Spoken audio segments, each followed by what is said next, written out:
Sirens sounded over Ukraine's sky just minutes after Russian television showed a pre-recorded message from President Vladimir Putin. Мною принято решение о проведении специальной военной операции. Ее цель – защита людей, которые на протяжении 8 лет подвергаются издевательствам, геноциду со стороны киевского режима. A year ago, on February 24th, missile strikes were issued across the country,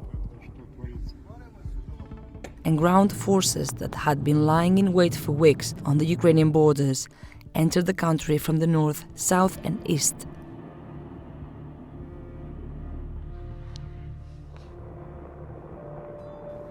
Thousands of people spent days stuck in the streets of Ukraine, desperately trying to escape hours before the invasion began.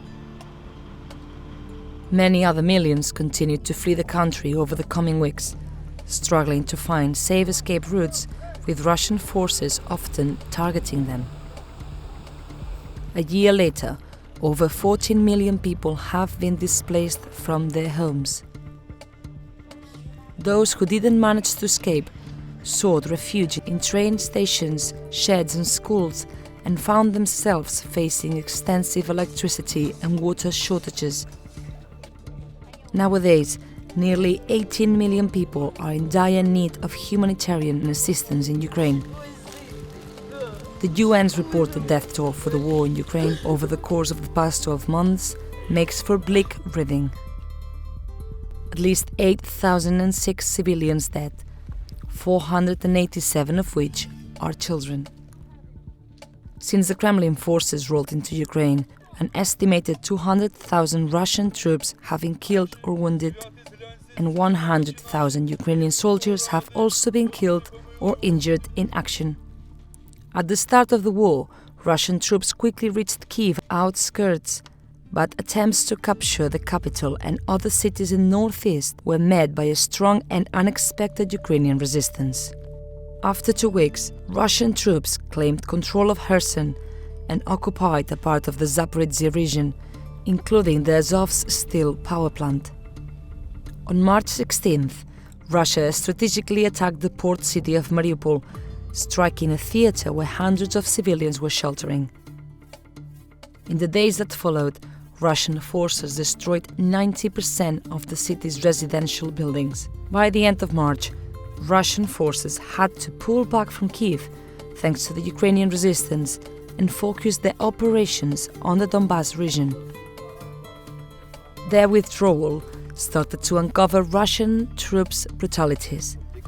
The rape of Ukrainian girls and women, mass graves full of civilians and soldiers, with the streets of Bucha left littered with dozens of dead bodies.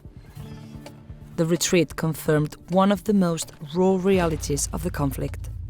Russia was torturing and indiscriminately committing war crimes. On May 16th, after an intense battle, the 3-month siege of Mariupol ended when Ukrainian defenders of the giant Azovstal plant surrendered to Russian forces. As summer arrived, so did the US HIMARS, along with other weaponry aid from West.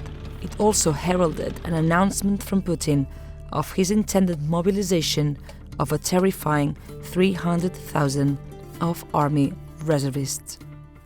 On the 8th of October, the bridge that linked Crimea to Russia was blown up with a truck full of explosives. Russia blamed it on Ukraine, and this started a wild wave of attacks that continued 4 days over the whole country, with several striking the capital Kyiv.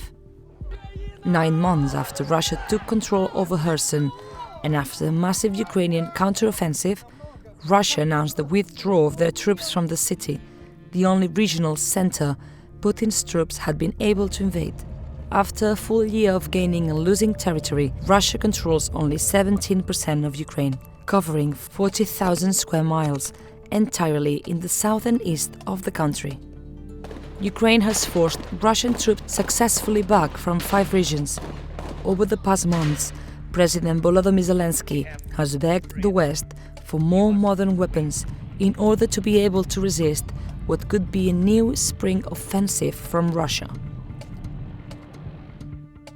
Indeed, it has been a conflict that has prompted the biggest humanitarian, social and economic European crisis since World War II, but sadly, there is still no real end in sight.